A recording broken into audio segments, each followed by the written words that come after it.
Good morning, sir. Good morning. My apologies for being late. You're welcome. No worries. Nice to see you. Thank you for joining. Hey, Judy. Awesome. Well, I'll tell you what, Francis, Judy, we'll see y'all here in a little bit. Steve, we're going to hang out with you here for a decent part of the next hour or so. And to echo what Francis and Judy said, we really appreciate you coming on here today to kick off Race Industry Week. And you were a guest last year, and it was greatly appreciated. A lot of great stuff. And man, where we are today, a year from last year, and all of the different things that are going on, we know you're a busy, busy man, so we appreciate you. My pleasure to be here with you, Brad. All right, well, let's, you know what, this week, in just a couple of evenings on Thursday night in downtown Nashville, Tennessee, NASCAR is going to crown the champions in all three series. Ryan Blaney, the first-time Cup Series champion, Cole Custer in the Xfinity Series, Ben Rhodes in the Truck Series. So with that, let's just talk about what 2023 was as a season for NASCAR and maybe some of your highlights.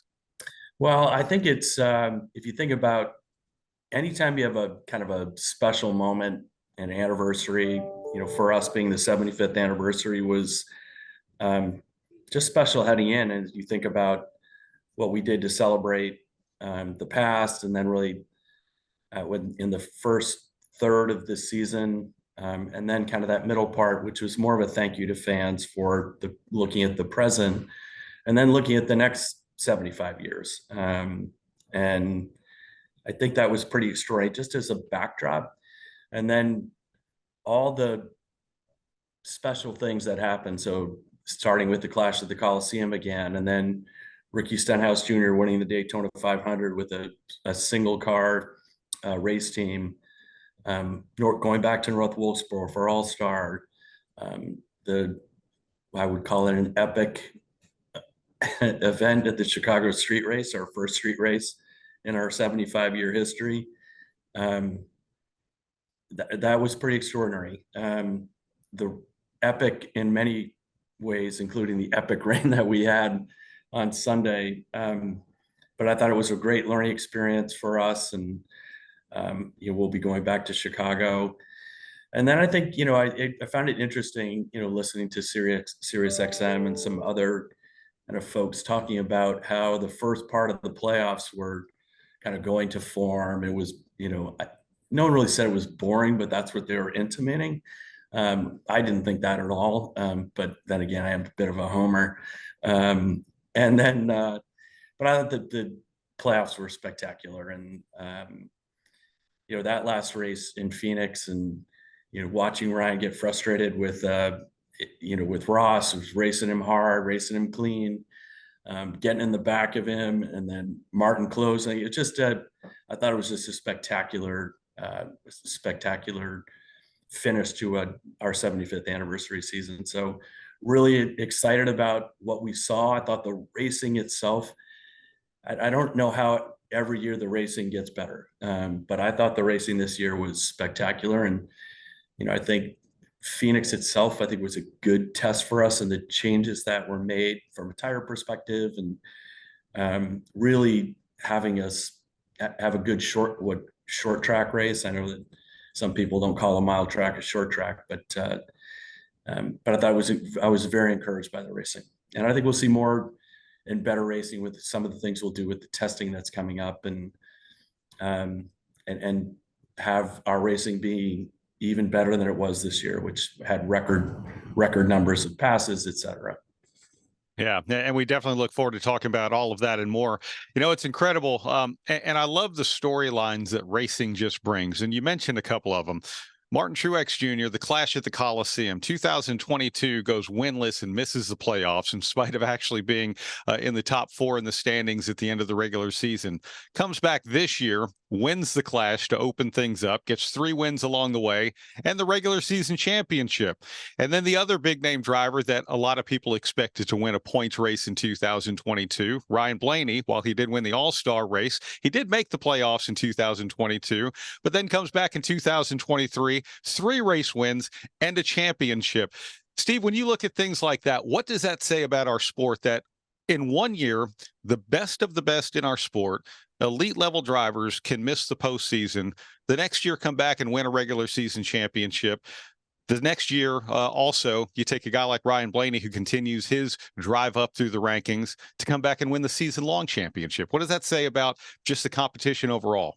I think the competition is extraordinary. I mean, we had 19 winners, 20 if you include Blaney at All-Star last year, and then 15 different winners this year. I think it's extraordinary, and the number of teams that are winning as well. 10 to 12 teams winning in a year. That's really, it speaks to, I think, the parity and really how hard it is to win at NASCAR. It's just hard. And the difference between winning and not winning is just so narrow. I would have lost a bet if someone had said Chase Elliott wouldn't win a race. That wasn't on my radar at all. Or honestly, Martin Truex coming back and winning the regular season title wasn't on my radar. And Ryan Blaney winning the championship, possible, but he wouldn't have been in my my first one or two picks. And I think there's some that would have been, right, like a Kyle Larson who contended and ran Ryan really hard, and or William Byron winning 6 races this year. Probably wouldn't have guessed that either. So it's why I don't bet, because I'm not good at it. And I think it's just the unpredictability of where our sport is from a racing standpoint. And that's fantastic. Excited about what 24 is going to bring. I think we're just going to see better and better racing. And I think the two areas that I think were a little bit of a concern last year and this year were the road courses and the short tracks. I think the short tracks are going to be better. And if the short tracks are better, I think we'll also see better racing on the road courses. And our guys are always trying to solve for better racing. It's the promise we have to our race fans. And I think, we'll keep making significant gains there. And then I think, who would have thought with this new car in, 2022 and 23, that some of the best racing is the intermediate tracks. So, it's just, we keep trying to put out the best product we can, and the teams keep building great race cars, and the talent level of our drivers it's just pegged. It's off the charts. And I'm certainly proud to be a race fan. Steve, you talk about the race car, and we definitely saw improvements with the short track package, especially in the season finale, and really not just a great race with the Cup Series, but a great race weekend with all 3 of the divisions. When it comes to making the hard decisions in the sport, everything, typically you make one decision here and it impacts different things on down the way.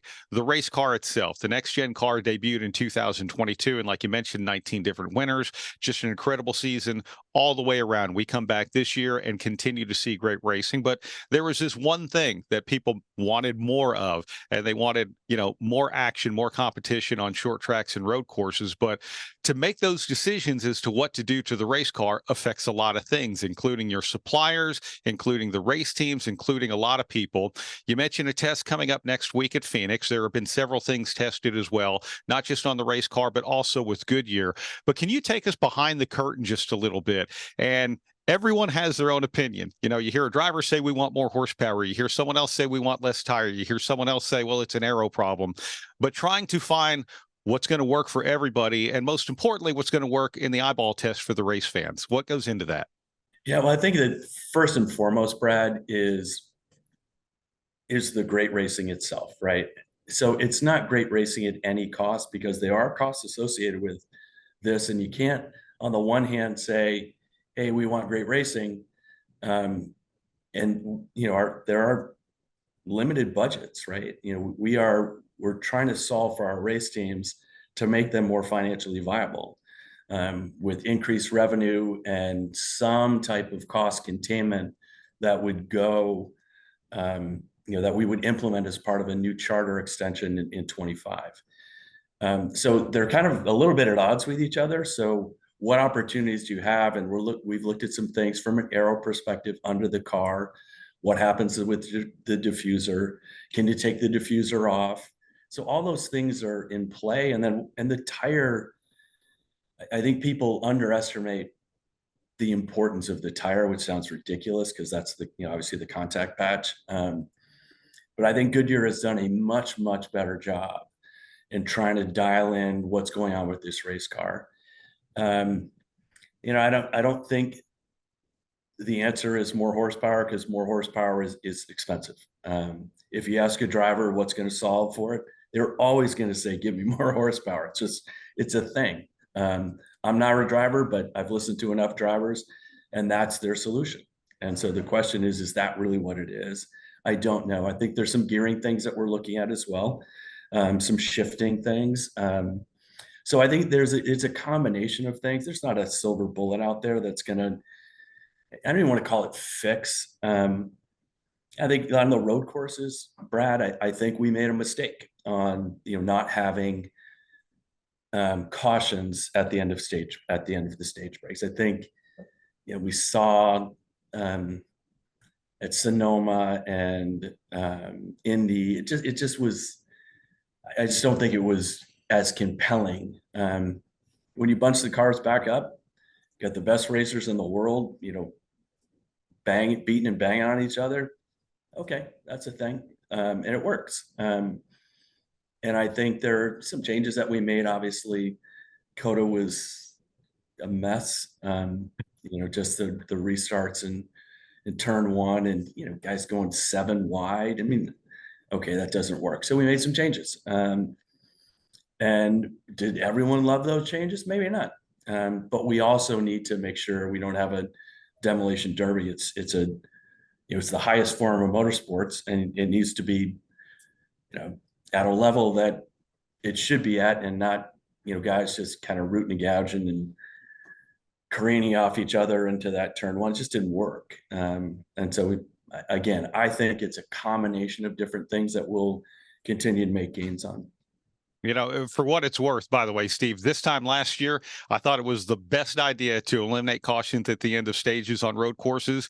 And as the season went on, I thought it was the next best idea to bring back the cautions at the end of stages. It just goes to show you that, hey, you can plan for one thing and it looks really good on paper and it really seems good in theory as well. But then the reality brings you something completely different, because the one thing we don't know at any time, how are the teams going to strategize it and what's it going to mean to the product on the racetrack? Yeah, and I think one thing that I would say we as an industry, as the NASCAR, our race teams, our racetracks, the sanctioning body, we can move swiftly. And I've personally said this a lot. We're going to test things, try things. If they don't work, we won't do them again, right? So lots of naysayers on the Chicago street race. I thought it was one of the best races of the year. It was spectacular. And I think it proved a lot of people wrong, that you can have great racing on a street race if it's the right street race, right? That course had lots of passing zones. It was very wide in a lot of places, narrowed certainly in some other places, but it was an extraordinary street race. But it was the course itself that led to that. Certainly some drama around, having a damp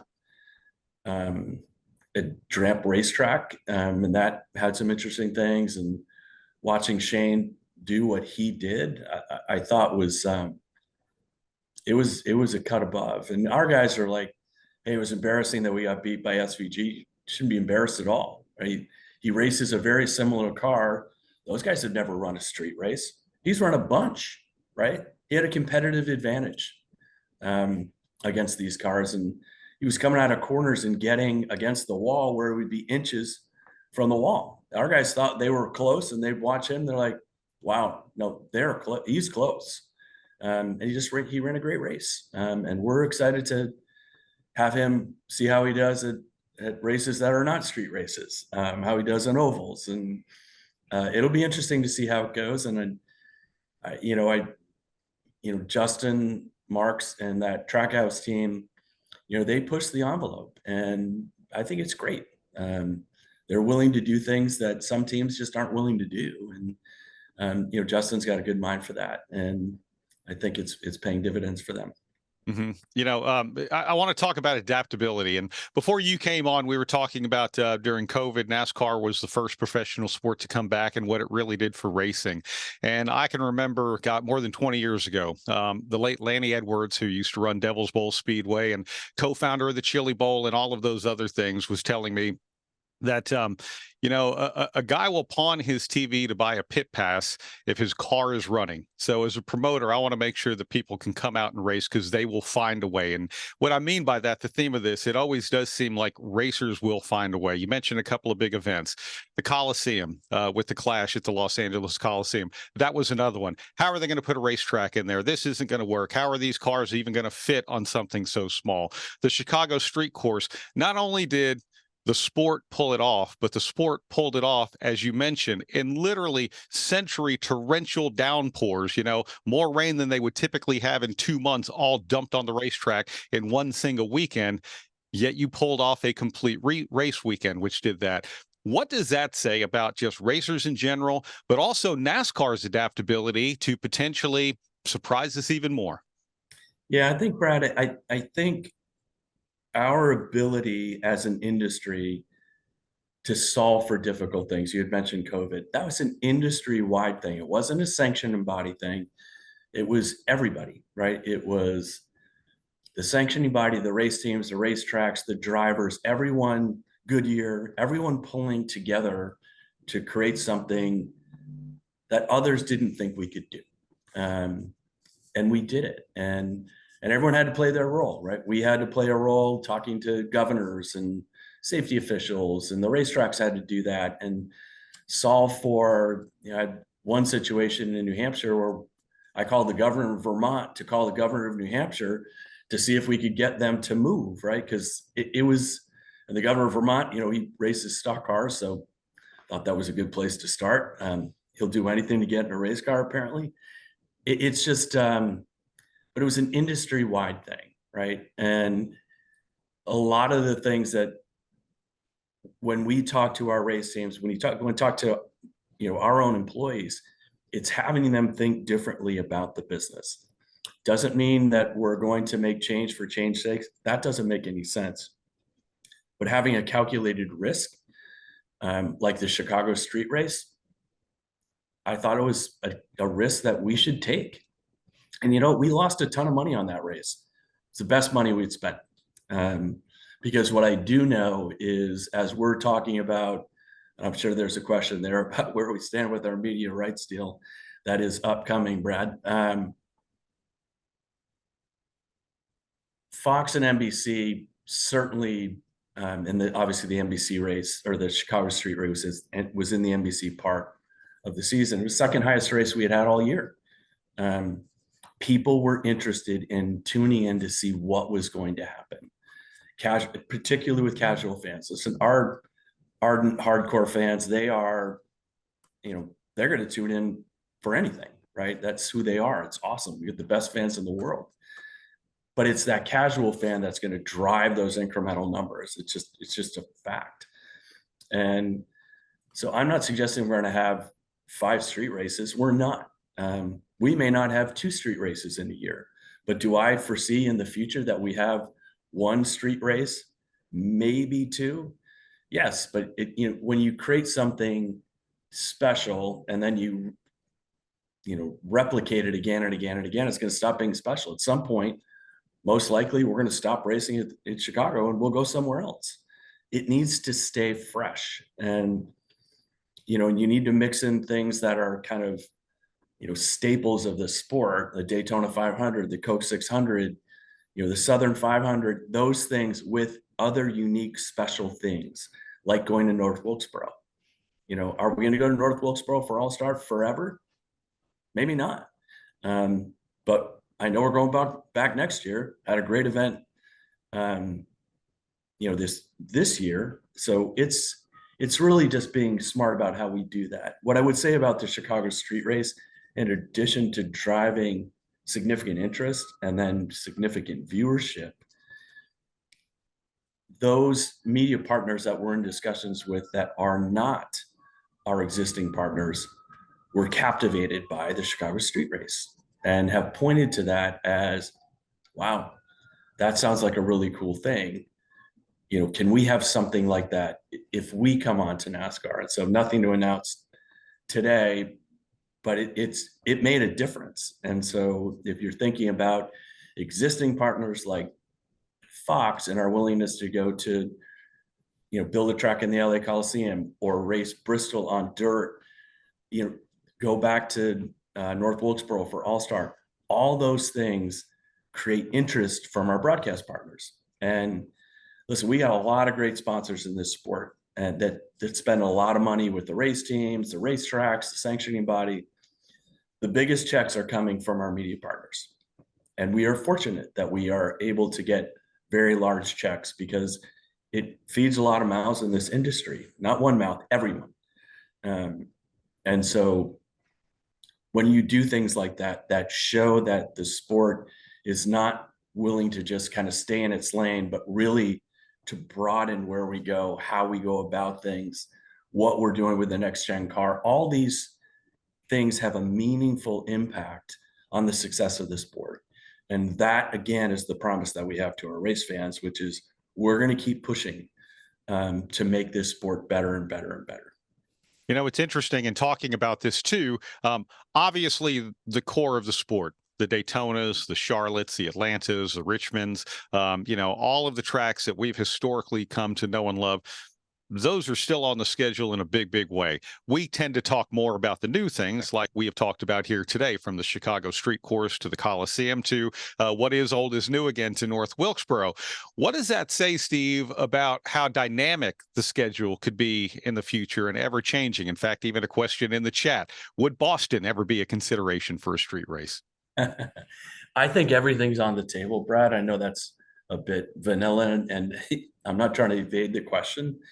I think the one thing I will say is that schedule variation is going to continue. Are we going to continue to race in Atlanta and Richmond and Charlotte and you know, other places that are fixtures on our schedule? We are. I think the question is as we're thinking about alternate locations, you know, our schedule is not going to expand. So we're at with the 36 points paying races and the 2 exhibitions. We have 38 races on our calendar. For the foreseeable future, we are going to have 38 races on the calendar. Our season's long enough. And so I don't see that expanding.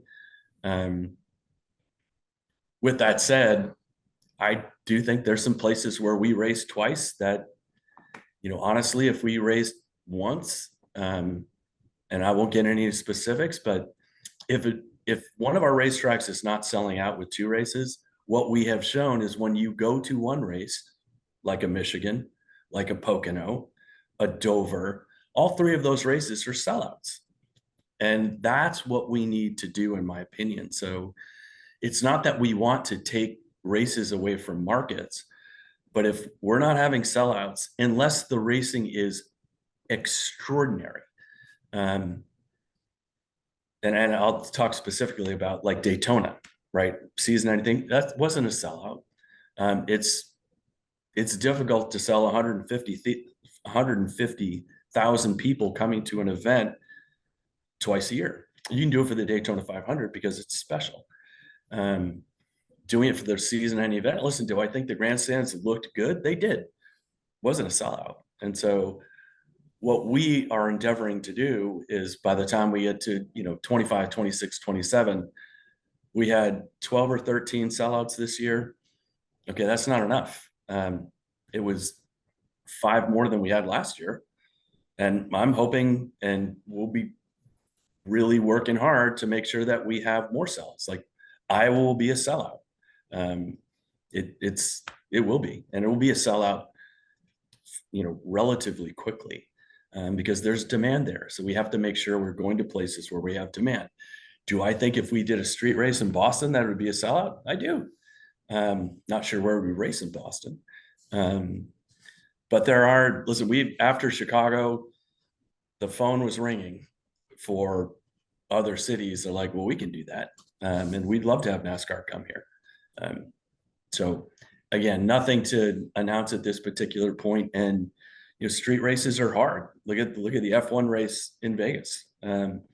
Visually stunning. Had some problems, and logistically they're very difficult. But I think street races are something that will be on our calendar for the foreseeable future. Yeah, it was definitely exciting. By the way, you have an advocate for a New Jersey street race as well. So just as we're talking, more ideas are coming in. I do want to ask this one from the chat too, Steve, especially considering we've even had some more news recently. NHRA has done an exceptional job of attracting women drivers. Do you have any theories as to why they've been successful? And I had something blocked. Why they've been successful and other series, including NASCAR, have struggled, have not come up as fast. I'll point out that we've got a wonderful up-and-coming 17-year-old in Jade Avedizian, who was just announced by Toyota as one of their development drivers, and we have others along the way. But I think a lot of people also look at it, Steve, and say, hey, we have a long way to go if, to bring more women drivers into the sport. Where do you see that? Yeah, I would say women and people of color. It's just, if you look at the pipeline, historically, the pipeline was filled primarily with white men. And so, it's a narrow, it's like a funnel, right? So who's going at the top of the funnel? And then how does that go to the bottom of the funnel? If you consider the bottom of the funnel to be, the NASCAR Cup Series, then it's predominantly white men. And so is the funnel changing? It is. The funnel is, there are more women and more people of color that are in the funnel, in the development portion of NASCAR than we've ever had. I'm encouraged by that. With that said, we have a long way to go. An analogy is probably not a great one. There are certain industries or functional areas that, just take NASCAR, where you look at engineers, right? There are a lot of white male engineers. Are there getting more people of color and women that are becoming engineers? There are. And I think that same thing is happening within, I'll call motorsports broadly. I think NHRA is, they, for whatever reason, have had more women that are participating in that, kind of early on in the adoption phase, that have been able to graduate to what would be the bottom of the funnel. And I think that's a, whether, and in different classes as well within there, right? So it's, whether it's funny car or it's whatever it is, there are different pieces where they've had success. But if we can't get more women into the funnel, or people of color in that developmental series phase, that are able to graduate with additional seat time and showing success, that's important. So our Drive for Diversity program is designed to do exactly that. And have we seen some success? We have, right? You look at the graduates of our Drive for Diversity program, you've got Kyle Larson, Bubba Wallace, Daniel Suarez, and there are more coming. And we need to have, to find talented female drivers to get into that funnel and then just keep driving forward. Do we have some very talented women right now that are in the development series and working their way up into our national series? We do. So I'm encouraged by that, but it's not something where you're like, hey, find this 17-year-old girl and say, yeah, I think we should put her in Xfinity, and then in 2 years she can go to Cup. That is not feasible. You've got to have the seat time.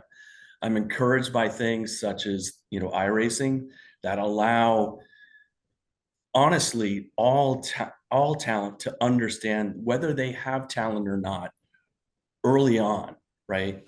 That doesn't cost, a small fortune in order to do that. And we're seeing drivers come out of that series, out of the iRacing series, that are making their way into trucks, Xfinity, into Cup. Obviously the poster child for that is William Byron. But there are others, right, that are in all the series. It is a good tool to kind of weed out those that are talented with those that frankly just don't have the talent to do it. That's a great point. And I will say too, we focus on the driving side of it, but you walk up and down pit road right now, and you will see exactly how diverse NASCAR is, whether it be people of color and or women who are working within the industry. It's amazing to see the cross section of people that you see up and down pit road, and a lot of times those things start to grow outward as well. Maybe someone is influenced by someone they know who goes over the wall, or someone who sits on top of the pit box as an engineer or whatever, and the next thing you know, they're getting behind the wheel somewhere. So there is a lot of diversity in NASCAR. I realize the focus is what's sitting behind the wheel, but it's amazing to see how much it's grown up to this point so far, Steve. Yeah, I think that's a really good point, Brad. And I do think, I applaud the NBA and the NFL for having female officials. We've had female officials for a long time, and not a lot of fanfare around that. Maybe there should be. But to your point, you go up and down pit road, whether they're officials or, the pit crews themselves, it is very encouraging to see the talent rise to the top. And see this kind of diversity movement. What I can assure you is that there are no gifts out there. These people are earning it. Race teams don't have crew members that are, hey, let's have this person of color here because we're true to that mission. It's like, no, let's make sure we have the best athletes, the best guys going over the wall because we want to win the race. That's why they're there. So it's a talent thing. It's not something that is, hey, we need to get more diverse. Yeah, we need to get more diverse. But you need to make sure that we have people that are talented enough to do that. And I think we've got absolutely, you look at, diverse drivers and female drivers that are in the pipeline that are super talented. It's just going to take some time to make sure that they get the seat time or, the crew time in order to be at the top level and come to the Cup Series. For sure. All right, Steve, let's shift gears a little bit. You mentioned media rights, and one thing we do know for 2025 and beyond, the Xfinity Series in its entirety is going to be on the CW network. This is an over-the-air broadcast network that pretty much doesn't matter where you are. That comes into your home. That piece has already been talked about. What we don't know is what's going to go on with the Cup Series and the Truck Series. There have been a lot more reports, and you have even talked as well about a streaming partner and whatever percentage that might be, a streaming partner with the broadcast. We even had a question about this, about how do you turn NASCAR fans over to that side of it. I know nothing's been announced, but what can you tell us about maybe where we are and some of the challenges that you guys face as a sport, or some of the directions where you want to go as a sport when it comes to the broadcast partners? Yeah, as I said, we have nothing to announce today. I think we will have something to announce shortly. What I do know, we are going to, like every other major sport, we are going to have some form of streaming in our sport. What that looks like, I can't really say right now. But our sport is going to be a mixture of broadcast television, cable, and streaming. What percentages of those are, Brad? Again, nothing to announce today.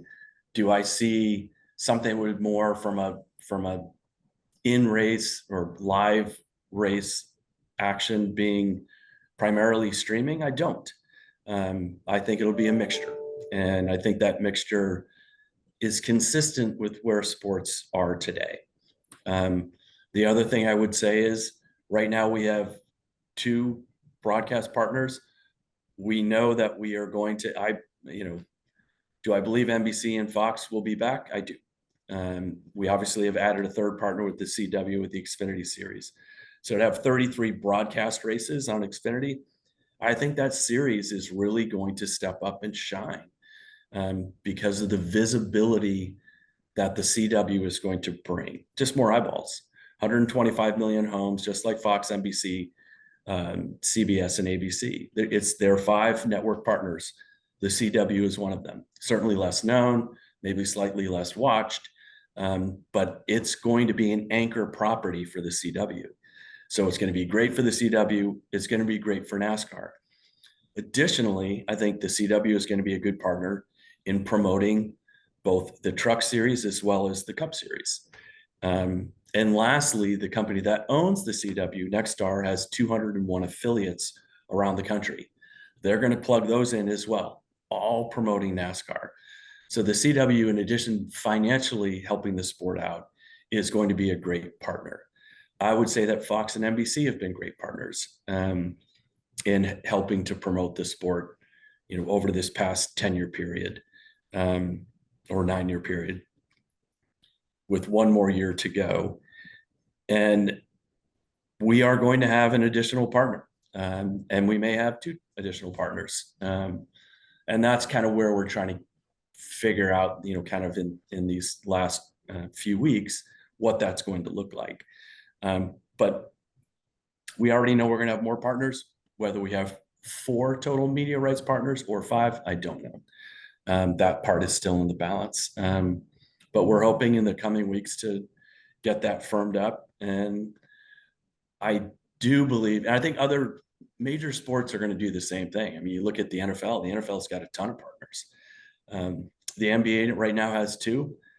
If I were a betting man, which I'm not, they're going to have more. They are going to.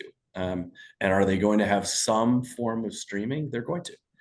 And whether it's a kind of a companion streaming, so you look at NBC, I'm not suggesting NBC is going to the NBA, but they have 2 opportunities to, actually 3. They've got NBC, they've got USA, then they've got Peacock.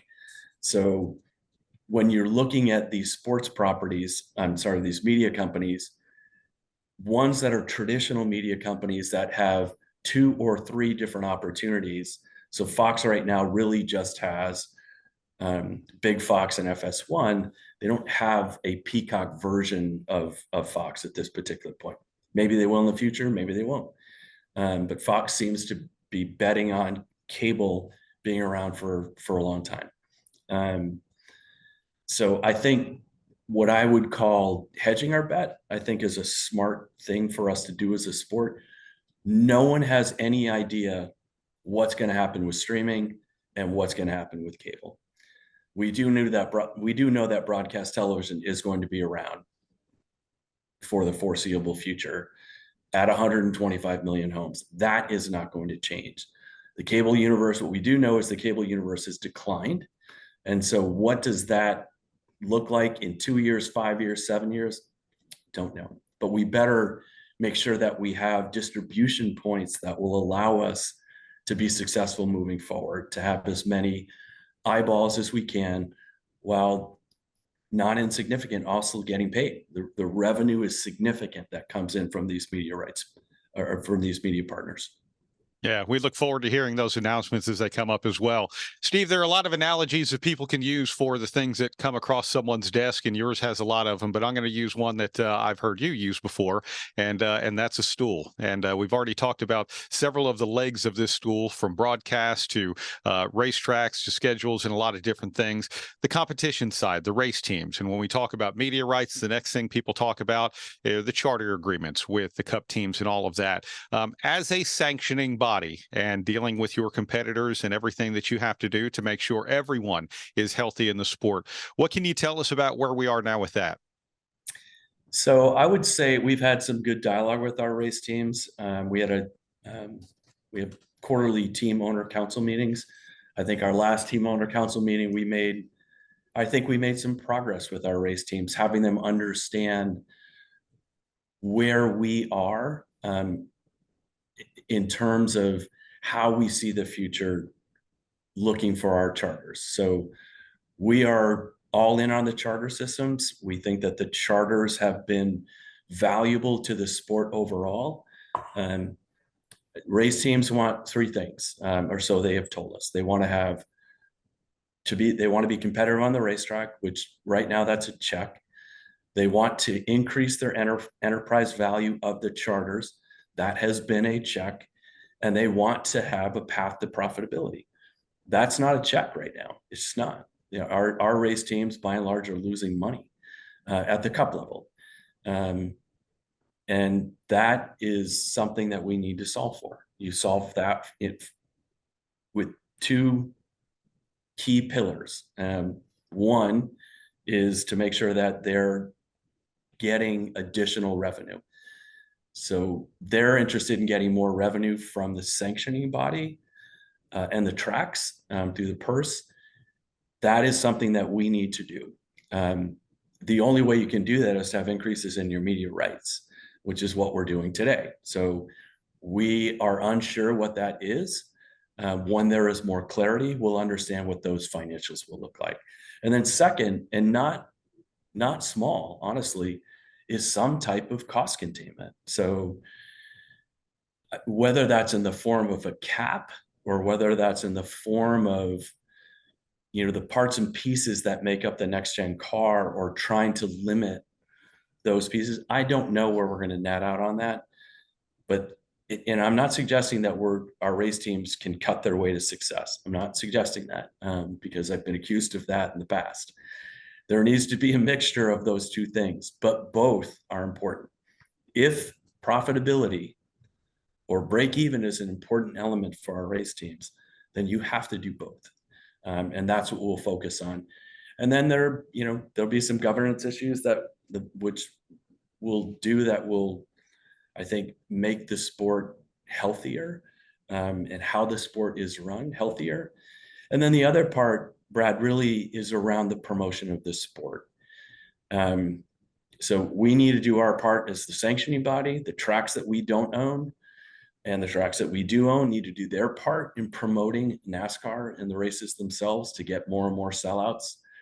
The race teams need to do their part on helping to promote the sport in addition to what they do today, which is, I would say that if you look at how race teams are, the makeup of the race teams, it's primarily to make sure they're building fast race cars and then making sure they're have the right crews at the racetracks in order to win. And that's what their goal is, as it should be. And so the significant makeup percentage wise are on the competition side. They're not on what I would call marketing promotion sides of the business. And I'm not suggesting we're asking them to do that, but what can we do collectively with our race teams that drive the growth of the sport? And importantly, what can we do with our drivers that do the same thing?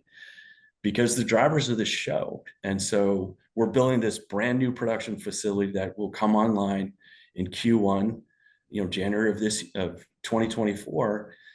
That will be kind of the cornerstone of what I think success will look like for us, including two components of it: live event production that will come out of that building, and then just content in general through NASCAR Studios. And I'm super excited about that. One of the projects we're working on right now that's been announced is this Netflix show that we're doing with a company called Words and Pictures. So I've heard, I don't know, 10,000 times, maybe more actually. I know it sounds like a really high number. Hey, you know what NASCAR should do? You should do a Netflix show, right? Like Formula One. Like, oh, that's a good idea.